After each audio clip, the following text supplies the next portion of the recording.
This is going to be worth the price of admission. Here we go.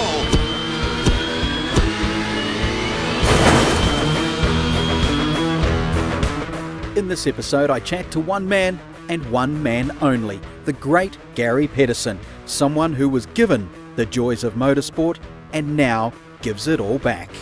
I remember when Ivan Sedulin first got his Mustang. I think I loved it more than he did. He didn't even know who I was. I used to drive to Hamilton to buy petrol at the Motordrome so I could get him to fill my car up and clean the windscreen and come home again.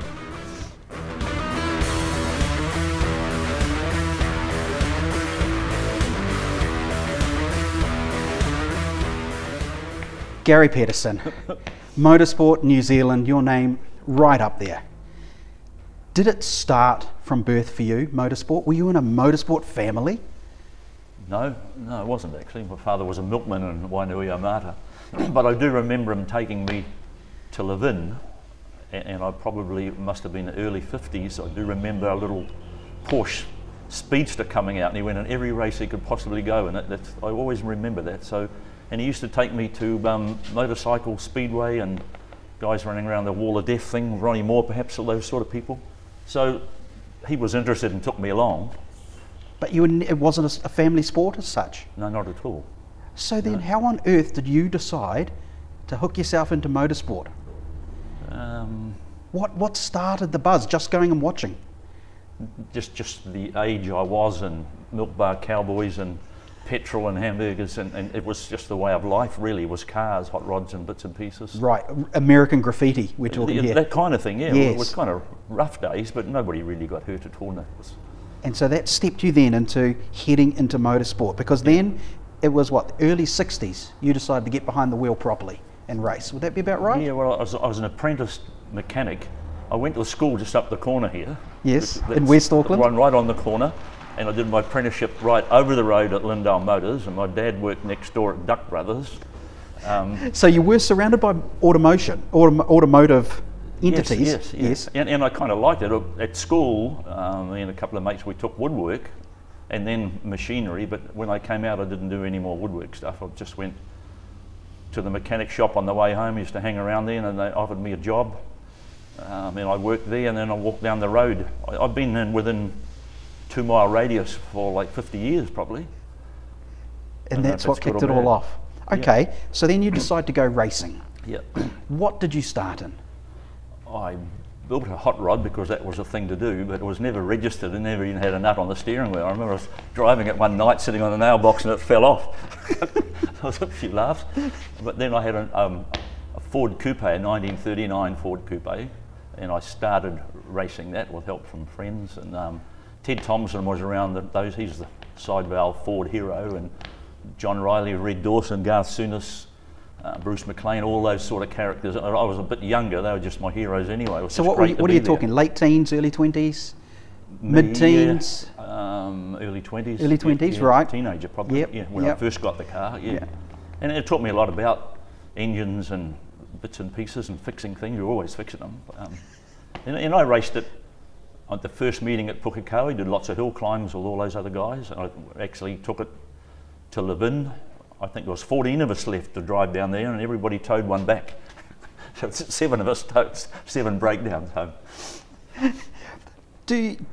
Where you grew up though, apart from that automotive trade, with your friends and family, were there any involved in other sports like rugby, cricket, football, whatever, that you almost looked over and thought, maybe I should go do that? Did that ever come in, or was it always going to be, for you, car racing? No, it was always going to be car. I had to go at rugby. My brother's, Michael, he had to go at rugby. Waitemata Rugby Club was big time those days, had a good bar and all that sort of stuff. But it just was never you? Not really, no. The rest of the family followed me to motorsport, I guess. Okay. Of course, back then, there was no stepping stone, was there? There was no karting.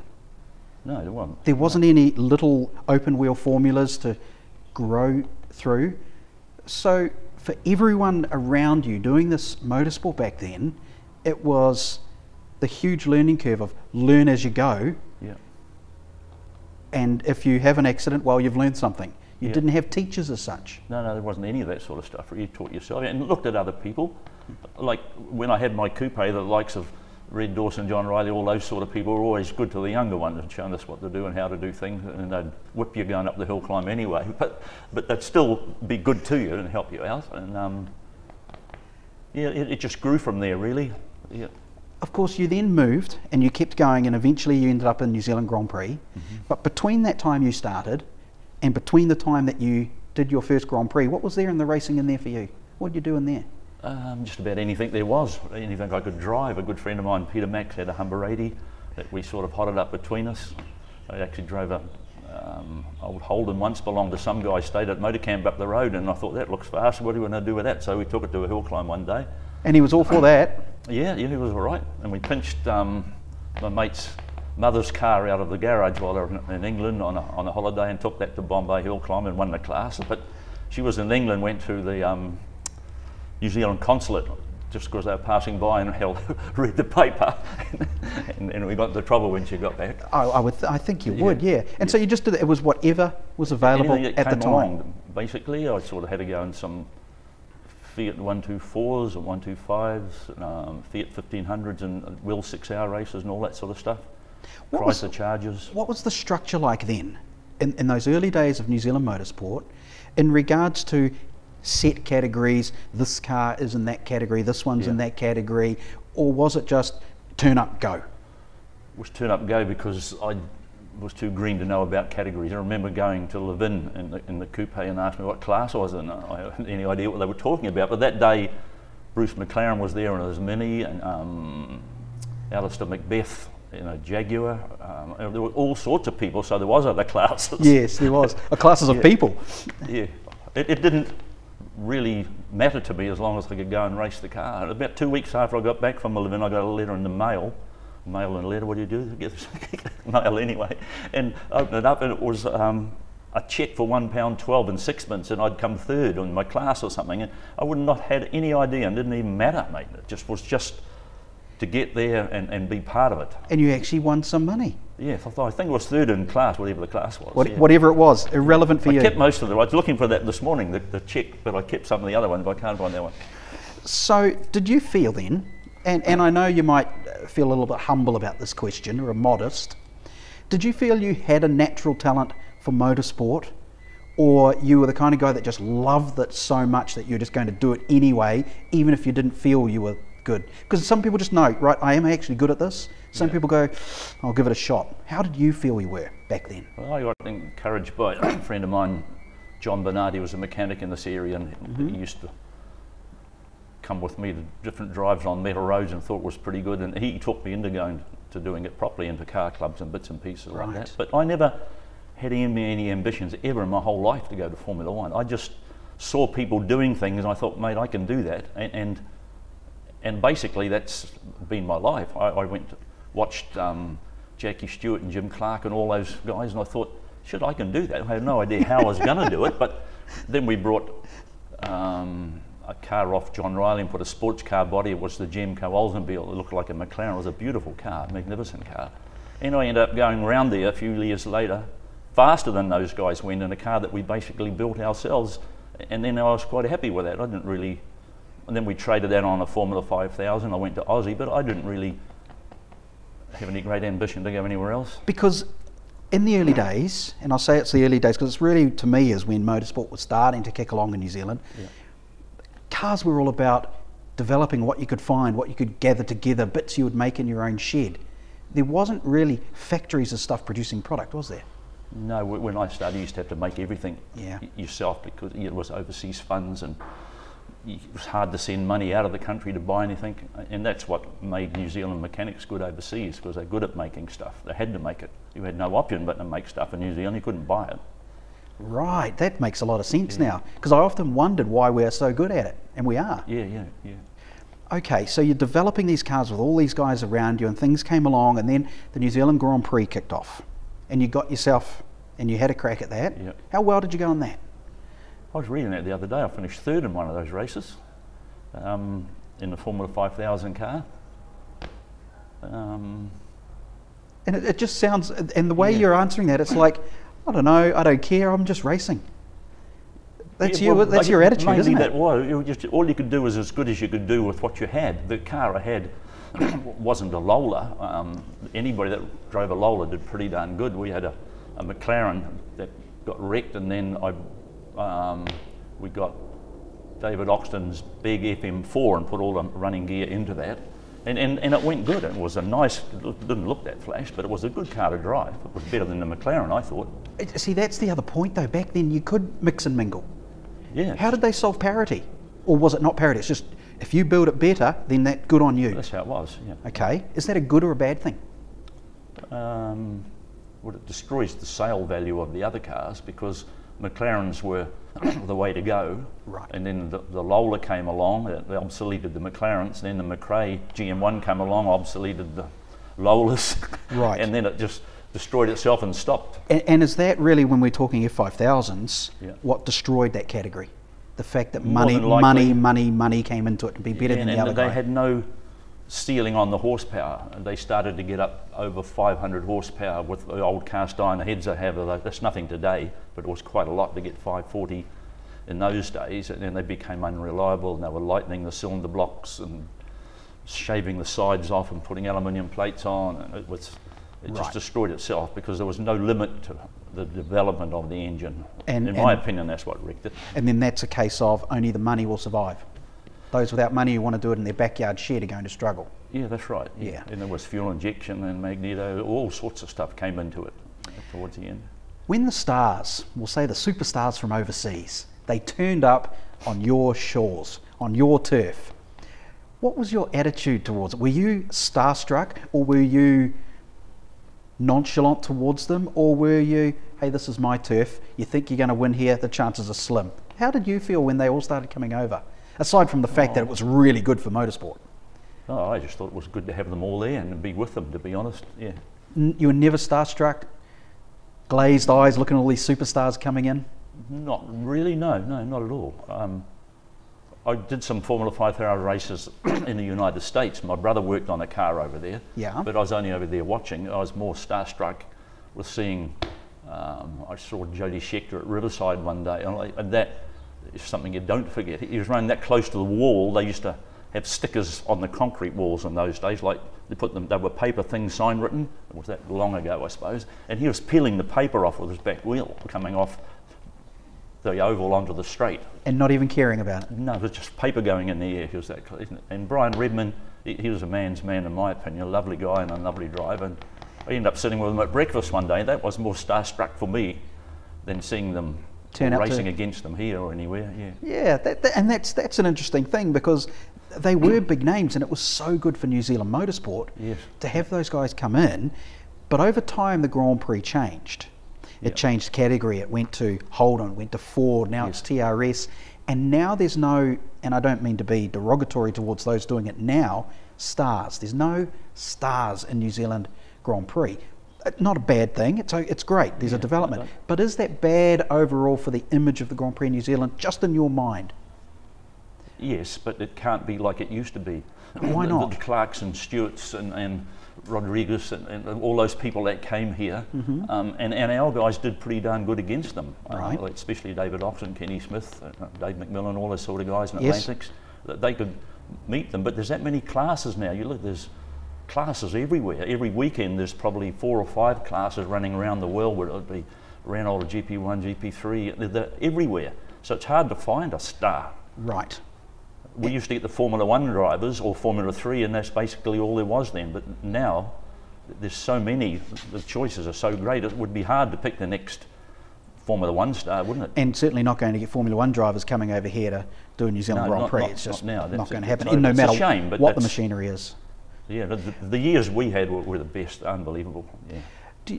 Those international drivers that did come here to compete against you and your mates, were they coming here because New Zealand Grand Prix had a reputation as being an epic event, or the country was good too, or it was just something to do in an off season? What was their reasonings? What was the reasoning attraction? was, in my opinion, from what I know about, was Ron Frost. He was such a good negotiator. He wanted them here, wanted to make it happen, and whatever was their fancy, he'd arrange it for them. Right. And cars. And Colin Giltrap was a great ambassador in those days, and still is today, obviously. But Yep. he would get them here and make sure they had cars and So all they that were sort of looked stuff. after, but it was also an exotic trip for them. Is that for how it them was sold? Probably was. Nothing else was on at that point of the year, Yeah. and they had their. I don't think they would have got paid much money, but they had all their costs, the champagne paid for, and all that sort of stuff. Yeah. When you decided to hang up the steering wheel, when was that? Probably did it a couple of times. Oh, I see. I did it once. I had a decent sort of a crash up in Australia in the Formula 5000 car. Right. And I got hit pretty hard. I got T-boned in the side and it squashed in on my hips, and that was sore. And then I looked out and I could see the petrol on the road alongside me, which meant it had punctured the thing there. And then Baron Robinson, he had, I don't know what happened, but he was parked there as well as, and then the petrol caught fire, you see, and I thought, well, I'm in trouble here, because I couldn't feel like I could get myself out on my own.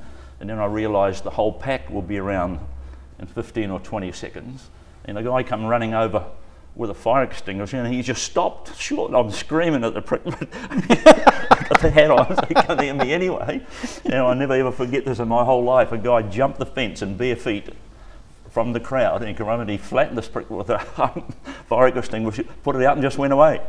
Wow. And I thought, well, this is pretty beat up, and I'm not going to go any further. I've got a life to live and a family, Yes. and so on and so forth. I was happy with what I'd done, so I thought that'll probably do. And then I basically just did saloon cars and anything I could drive after that, really. Okay, so you dialed That had it a down. big decision for what I was doing, yeah. Because you have done a lot of circuits around the world. You did a fair bit of driving around, didn't you? Yeah, but been to heaps and heaps of circuits with Jandals and Murray Mac and all that sort of stuff. I didn't do much driving there. Right, okay. So you decided to tone down the racing after that incident. Yeah. And then did you retire completely and then go back into it? Or did you just dial it? No. All the long distance races sort of were attractive, and people wanted to do them, and we could.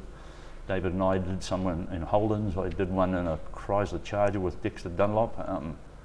They were good fun too. Good, Yeah, but there was a point where you said, "This is it." The helmet gets put away in the cupboard. No, just the single-seater part. I never Only put the it away single-seater? forever. No. I just wasn't going to do that anymore because Right. it was too expensive anyway. Okay.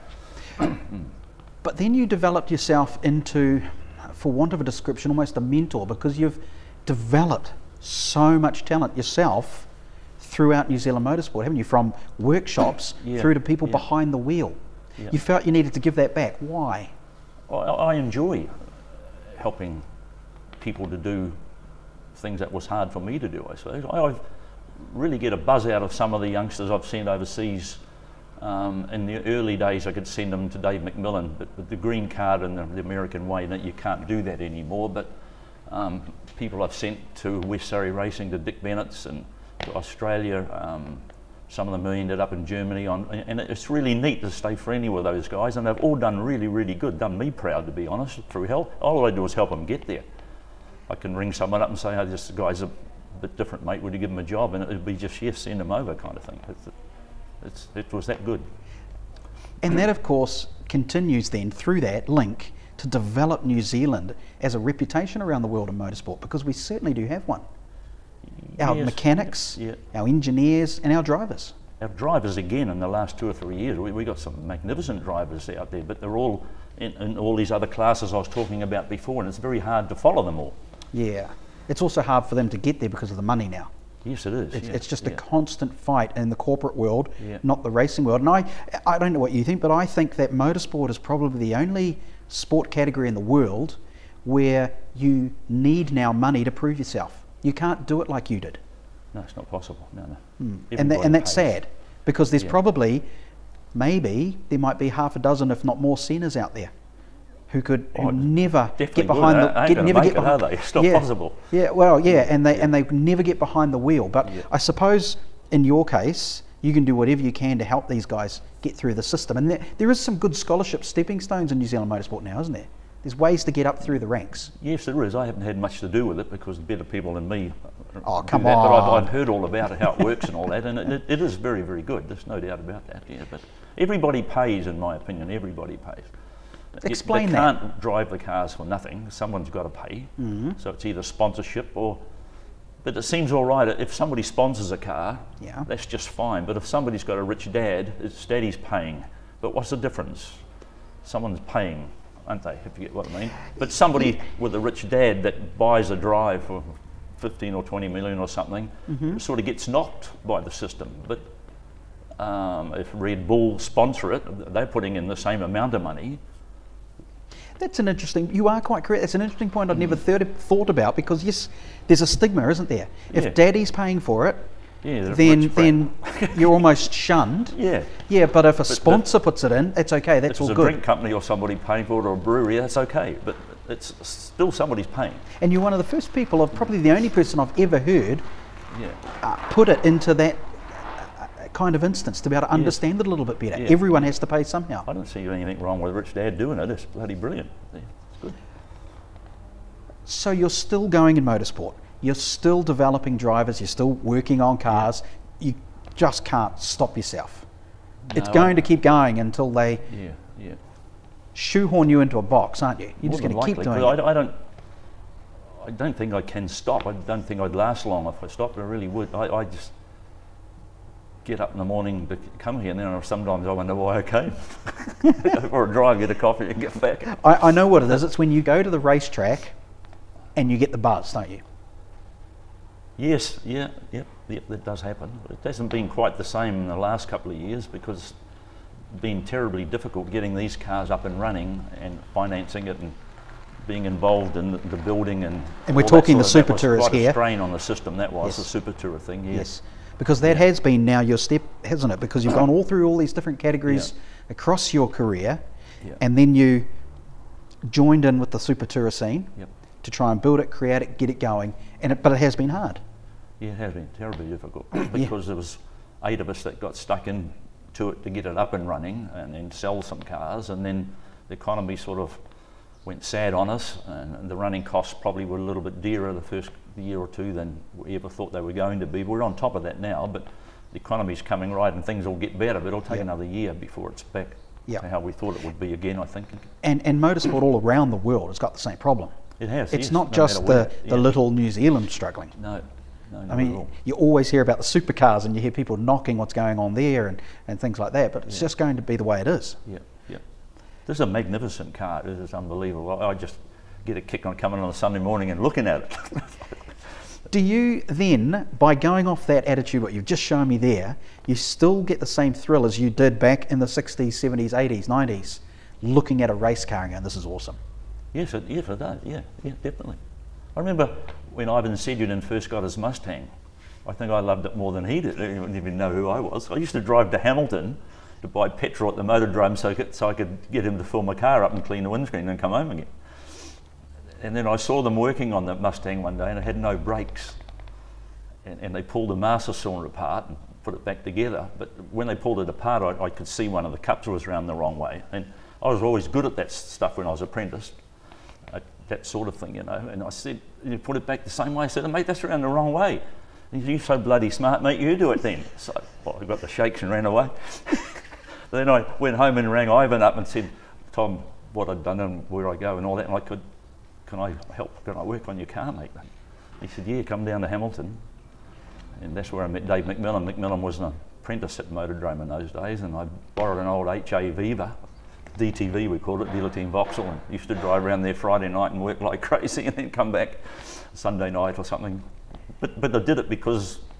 The love. Yeah. And you've still got that. I can still see it. Yeah, still there. You've got this passion for this brand new form of... Well, it's not a new form of motorsport. It's at the end of the day, the facts are the same for motorsport. It's 4 wheels, an engine, a car, going around a racetrack, but the technology develops I won't say every year, almost every 6 months, and you're still in the latest technology, doing the latest thing, and loving it. I think the reason, I hope I'm not holding the sport back, but the reason that I like this car and the group of us that did this, we wanted to build an Australian supercar look-alike, something that looked exactly like it, maybe go as fast, but have more controlled components. One engine, one gearbox, one diff, and we've actually done that.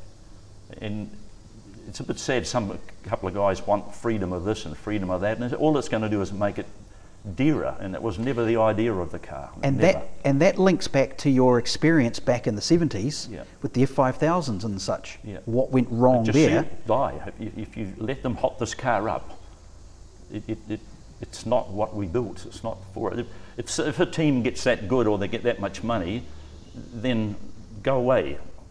Go to Australia and do the development side, or go to supercars. Don't annoy us by hotting it up. It was the same with Formula Ford and bits and pieces like that. What do we do next? Well, all you can do is go to England in those days and have a go at Formula 3. Simon Wills did that because he ran out here of Formula Ford, and then they had Formula Holden, was it? Those sort of things.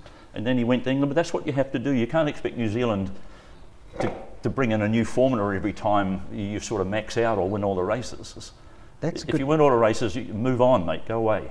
Yeah, that's a good point. So don't redevelop the car, move yourself to the next level of car. Yeah, because you can only, if you're sick of winning all these races, then go away and let someone else get into them. There's plenty of people about, and the economy, in my opinion, is on the way up.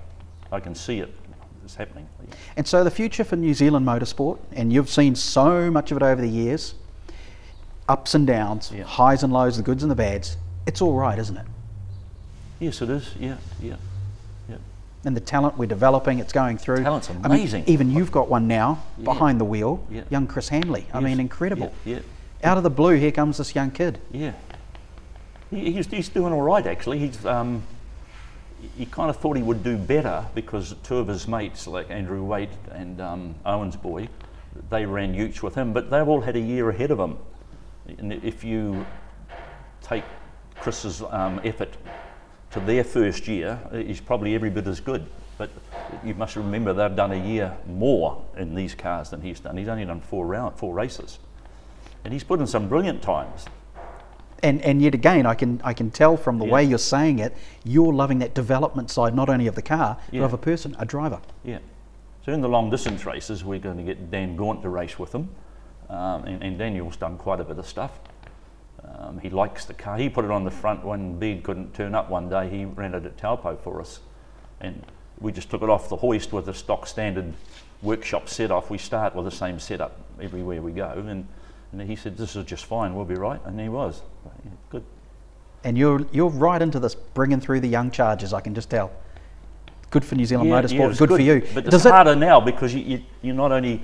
Sort of trying to say before, it's not only you can get a young guy with talent, you've got to have some money to run the car too. Yep. Does having this youth come through help you stay youthful in the sport, you think? Or you don't need it? Doesn't matter who you're with, you're just always... Never really thought about it, to be honest. Yep. Age doesn't bother me at all about anybody's age or how old I am. Or someone asks me, well, it doesn't matter. Who cares? Yeah.